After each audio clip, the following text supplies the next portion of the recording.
Eliminátor 500. Jedem, vole.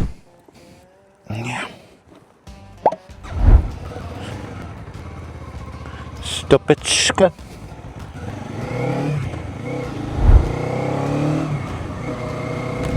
Kawasaki Eliminátor 500. Já bych možná řekl 451.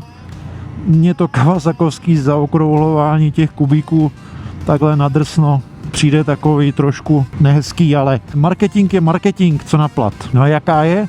Za dnešek 270 km zhruba, ještě mě pár čeká, než dorazím domů. No a musím říct, tahle kategorie motorek, jako je Eliminátor, vlastně není úplně moje krevní skupina.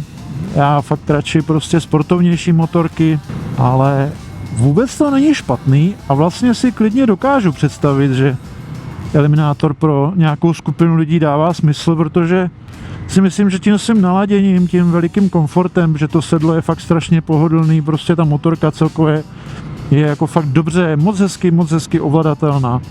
Jo, tak si myslím, že opravdu kdo bydlí takhle v nějaký aglomeraci okolo města, jo, dojíždí do práce prostě 15, 20, 30, 40 kiláků, tak prostě takováhle motorka vlastně na to dojíždění do práce bude jako fakt super. Že výkonu máš tak akorát, ty 500, má to příjemný odpich. Tenhle motor je fakt strašně povedený, no a tady tenhle ten lehký rám a lehká motorka celkově prostě s tímhletím motorem je fakt příjemná. A asi bych nevyrazil úplně na Eliminátor na nějaký velký cesty do Alp nebo prostě něco takového, ale na to každodenní ježdění do práce si myslím, že je Eliminátor opravdu dobrá věc. Ta motorka je super ovladatelná, předvídatelná, pohodlná.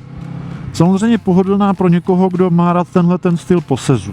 Pro mě je vlastně strašně nezvyklý ten posez. Já jsem zvyklý, že mám nohy víc dozadu. Jo? Tady mám vlastně nohy dopředu, ruce natažený skoro rovně dopředu. Jo? Takhle vlastně je to pro mě úplně nový posez, že i na cestovním enduro máš furt ty nohy, že jo, nějak trochu dozadu a tady jsou jako regulérně dopředu. Jo. Takže pro koho je pohodlný tenhle ten posez, tak si myslím, že ta motorka bude celkově pohodlná. Je to poměrně rozpočtová motorka nebo motorka pro začátečníky. Tady nehledej úplně nějaký super high-tech komponenty, žádný Bremba, žádný All-ins, nic takového tady není. Ale ty komponenty jednoduchý, které tady jsou, tak si myslím, že plní tu svoji roli fakt jako velice slušně. Je to prostě příjemný, je to slušný, je to dobrý. Když přejedeš nějaký kanál nebo prostě příčnou nerovnost, nerozhodí tě to, není to žádná katastrofa. Jo, určitě jsou tady lepší žehličky. Co jsem dneska vracel Z1100, tak to je trošku jiný level, je to jiná kategorie, no a taky víc než dvojnásobná cenovka.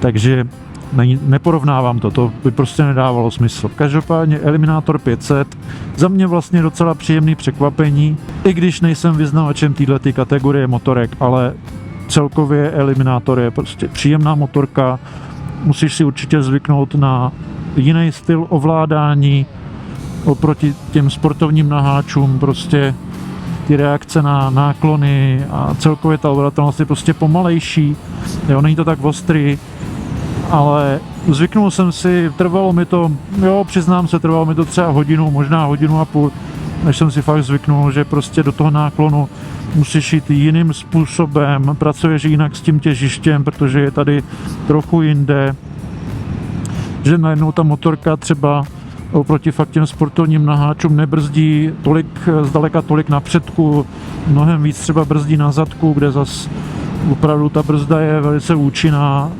až mě to vlastně překvapilo, jak dobře tady brzdí zadní brzda, jo.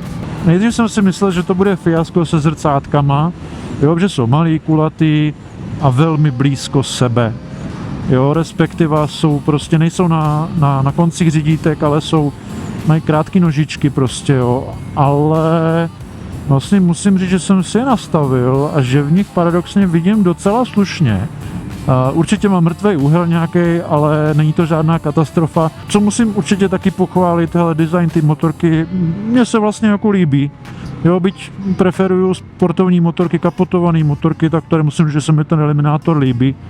A když jsem si prvních pár kilometrů říkal, že tenhle motor k tomu vlastně asi úplně není, že by to chtělo nějakou vyšší kubaturu, 800, 900, 1000 kubíků ve dvouválci a do V, tak po těch 250-270 kilometrech si to vlastně už tak úplně nemyslím a vlastně jsem docela zžitej s tím, že tenhle motor k tomu docela slušně patří, protože výkonově víc nepotřebuješ, to není prostě sporták, jo, že 45 koní je tady úplně v pohodě, ono to má docela rozumný krouťák, docela rozumně posazený, jo, prostě tahá to příjemně, jako když to držíš od nějakých, dejme tomu, 5000 otáček nahoru, tak ten motor, já ho mám strašně rád.